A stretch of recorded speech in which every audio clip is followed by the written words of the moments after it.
Sa rurok ng kawalan kung saan ang isang maling hakbang ay katumbas ng kamatayan, may mga taong sumusugal sa pagitan ng langit at lupa. Ang tanging sandata laban sa libu-libong tibo ay ang mga usok mula sa nagbabagang tangkay ng niyog. Ito ang pakikipagpatintero sa panganib.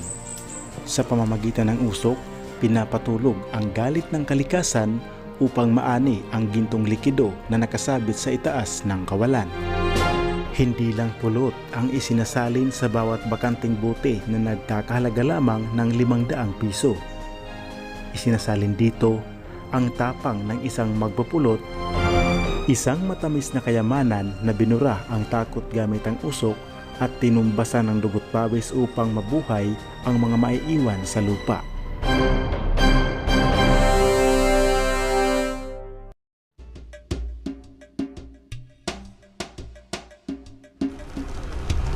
Sa ikalawang pagkakataon, muli kong binalikan ang liblib na bayan ng Matuginaw dito sa probinsya ng Samar. Naulinigan ko kasi na sa bayan na ito, dito nakatira ang isang taong sa mahigit 4 na dekada, ang isa sa kanyang ginagawang hanap buhay ay ang pangunguha ng pulot-pukyutan. Mobile. Sa isang maliit na tahanan na ito ay natuntun ko si Mang Adolfo, o mas kilala sa tawag na Umpong.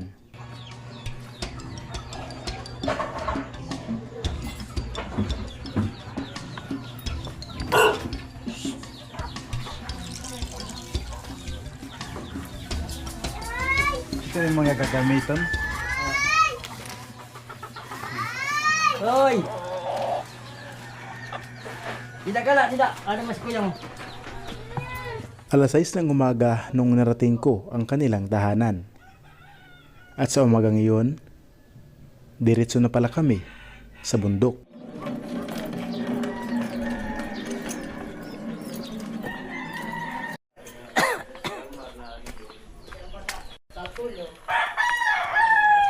Pila ka lang katuig nga parang buhag. Bah, di pala. 16. Tuig? O siya na pakabuhi mo doon, no? Oo. O pa kaya di ka nanunok ko bitan? Sa primero, ito to kubot. Yan na. Yan ang baga. Giri na gapon tala na la. Pero takob gihapon. Nato ko baga gapon kasta.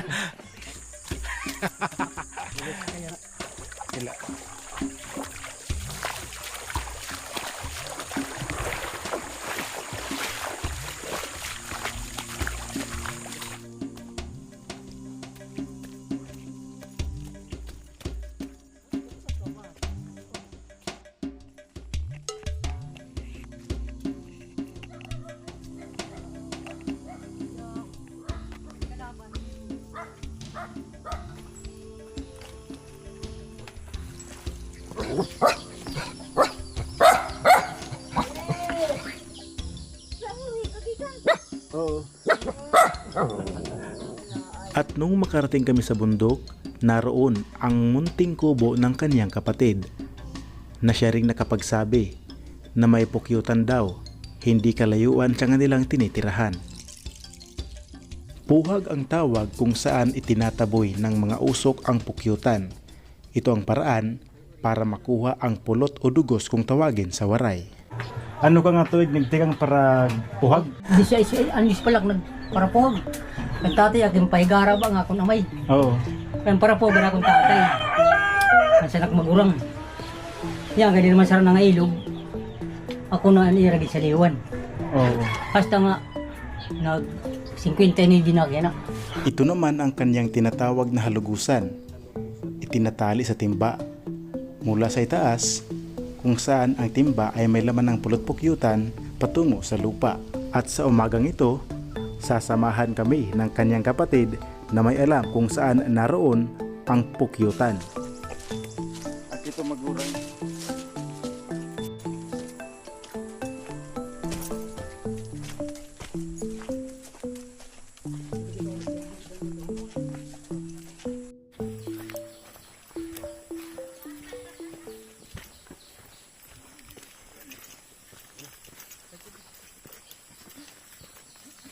Huling na gindihan.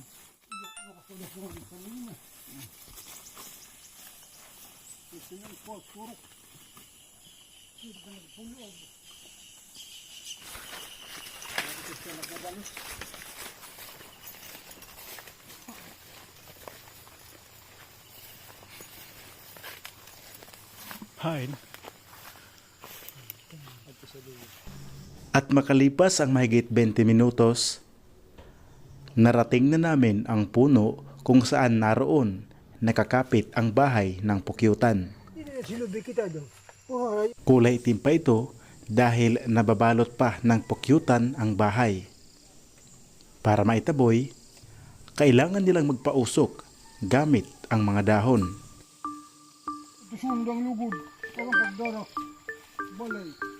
Kasunod, nag-ipon sila ng mga dahon na siyang sisindihan para magkaroon ng usok at maitaboy ang pukyutan.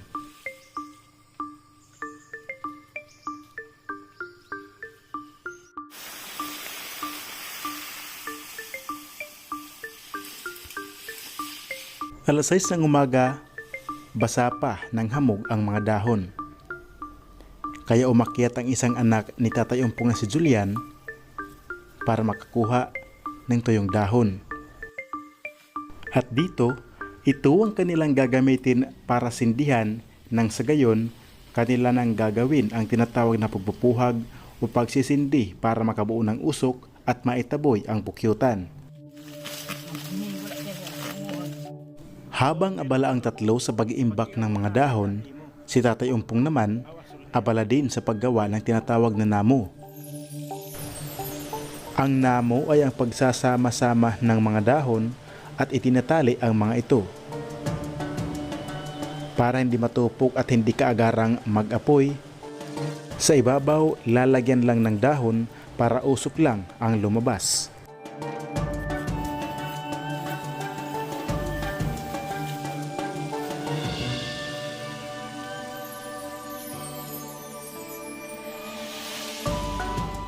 Kasunod ay sisindihan naman ang mga inipong dahon para sa pagpupuhag. Sa kanilang tansya, may taas na 12 dipa ang taas ng punong kahoy na ito. Sa madaling salita, ang punong kahoy na aakyatin ni Mang Umpong ay katumba sa taas ng 6 na palapag na building.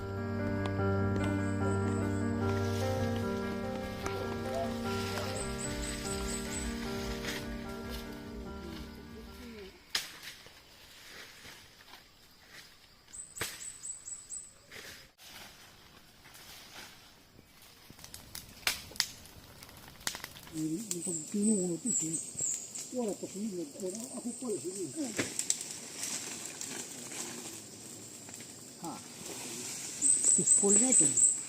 Ang bula. Kaunay na ito.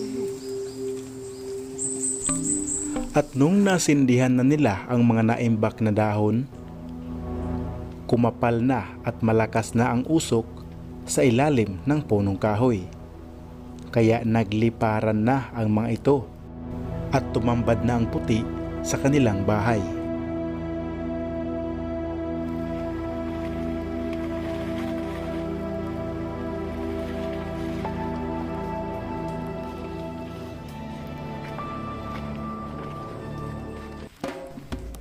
Bandang alas 7 ng umaga, umakyat na ng puno si Mang Umpong. Hindi katulad ng iba, gumagamit ng lubid at harness. Si Mang Umpong, tanging baging lamang ng punong kahoy ang kaniyang inaasahan.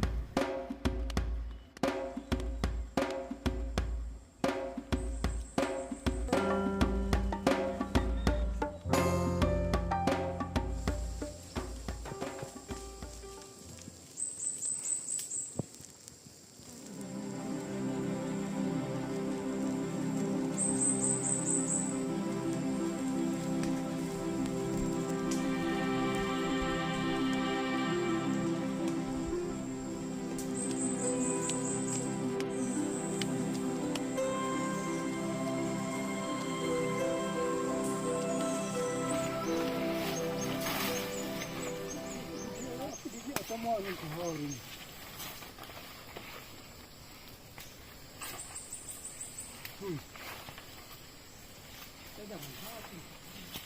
Ano?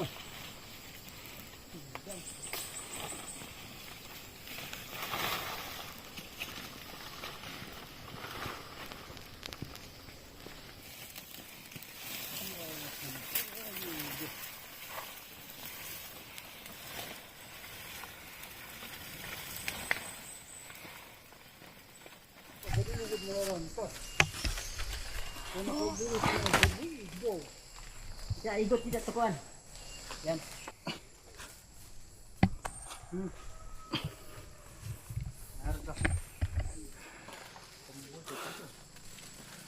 Yo, bali yung inaakyat ni Kuya Umpong ngayon, no? Katumbas ng 4 na palapag na building. 4 o 6? Mga 6 na palapag siguro. Makalipas ang halos 1 oras, nasa tuktok na si Mang Umpong. Ilang sandali pa, unti-unti na niyang kinuha ang bahay ng pukyutan. Gamit ang timba, doon, inilalagay niya ang dugos o pulot o honeybee. Napansin kong marami pang pukyutan na nagliliparan malapit sa kanya at siya naman ay may pinupuna sa kanyang mukha. At kahit marami pang nagliliparan sa kanyang paligid, hindi ko siya narinig na kinagat siya ng mga ito.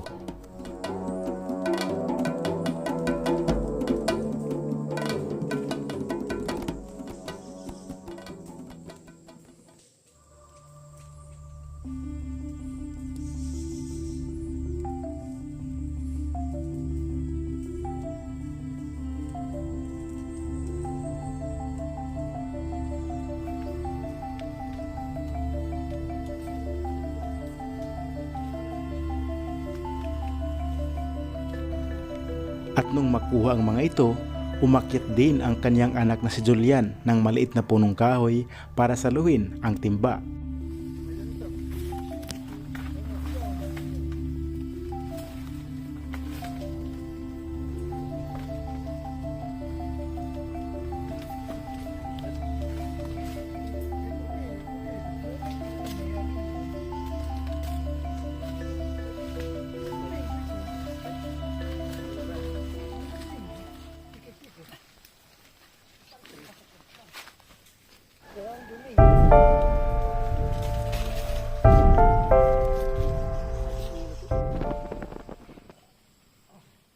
At makalipas ang mahigit 1 oras, matagumpay na nakabalik sa lupa si Mang Umpong.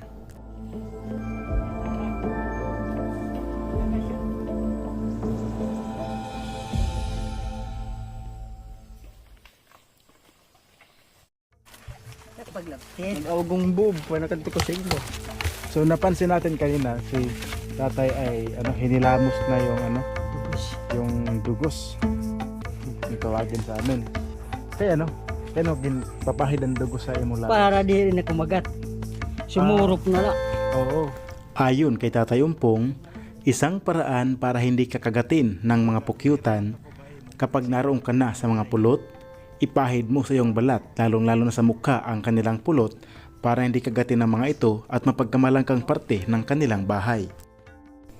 Ang nasa loob ng timba ay ang tinatawag na umo o pollen na nanggagaling sa bulaklak. Nectar o ang matamis na likido na nasa ilalim ng mga bulaklak Pwede makatilaw. Ganata. at udlan o mga uod na itlog ng mga bubuyog. Kaunta na ito. At ang susubukan kong tikman sa oras na ito ay ang tinatawag na dugos, pulot o honey kung tawagin sa Ingles. Pada dah. Bagang. Sabay po siya. Ang pulot o dugos ay nagmumula sa tinatawag na nectar. Ito ang matamis na likido o juice sa kailaliman ng bulaklak. Hinihigop ito ng mga bubuyog at hinahaluan ng kanilang enzymes sa kanilang katawan at pinapaypayan ng kanilang pakpak para matuyo. Ang resulta, ang pulot o honey ang nagsisilbing carbohydrates o gasolina na nagbibigay sa kanila ng lakas para makalipad at mabuhay sa panahon ng tag-ulan. Ito naman ang tinatawag na umo, maasim at may konting tamis. Ito ang pinong-pinong pulbos o powder na dumidikit sa binti ng katawan ng bubuyog mula sa bulaklak. Dinadala nila ito sa pugad o bahay, binuburo para maging bee bread. Ito ang kanilang pinakaulam o protina, ang pagkain kailangan ng kanilang reyna para makapangitlog at ng mga larva o uod para lumaking malulusog na bubuyog.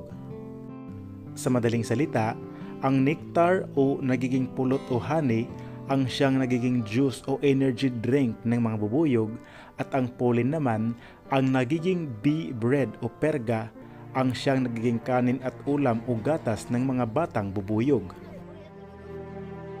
Ang pulot pukyutan ay isang biyaya mula sa kaibuturan ng kagubatan. Ito ang tinatawag na likidong ginto na hindi lamang nagpapatamis sa ating dila kundi nagdadala rin ng lunas at kalusugan sa ating katawan. Kumuusa nga paragpuhag, ano tinakamakuri nga partihat pagpupuhag? Okay. Makuri ka dito nga pagon kay matukob. Oo.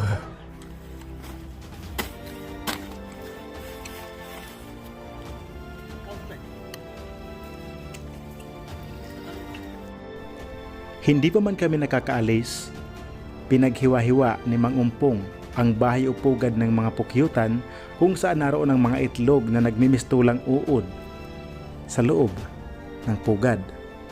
At ito ang aming kakainin. Tunog man daw si tumaday kakarad sa ungod sa balay na alas 6. Kaon kam. Ano ka? Para mas maiba ang lasa, pwede itong patakan ng pulot o honeybee. Tulog ho ba? Magaan.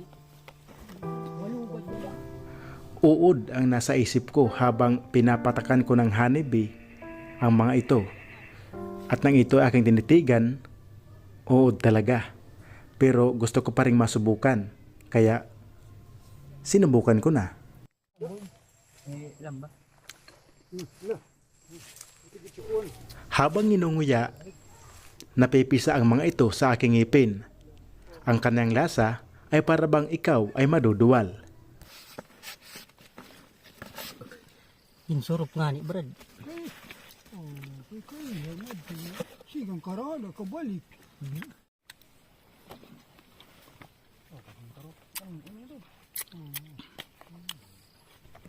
Kaya ito tinawag na udlan dahil marami pang uod o ulod o uluran pa ang kanilang pugad. Matapos kumain, nagdesisyon na kami na bumalik na sa maliit na kubo.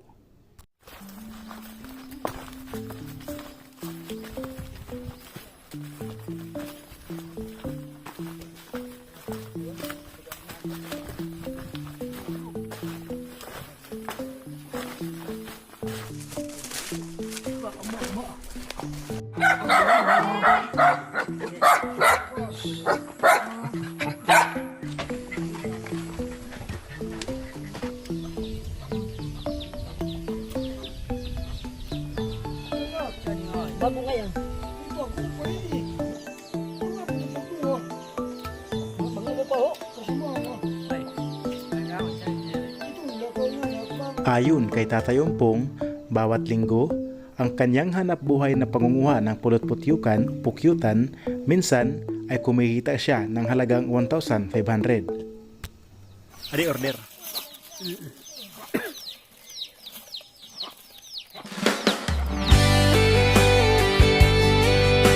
Alas 11 ng umaga, mainit na ang sikat ng araw.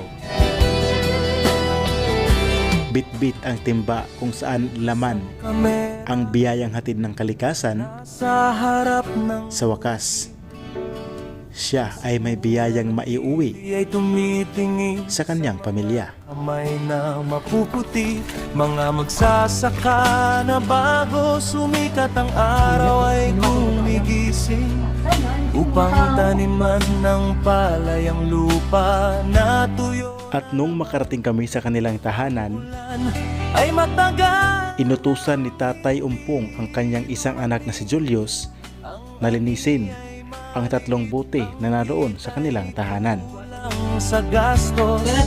Ang anak na kailangang panggastos sa paaralan. Ang asawa na nangangailangan ng gamot sa ulo.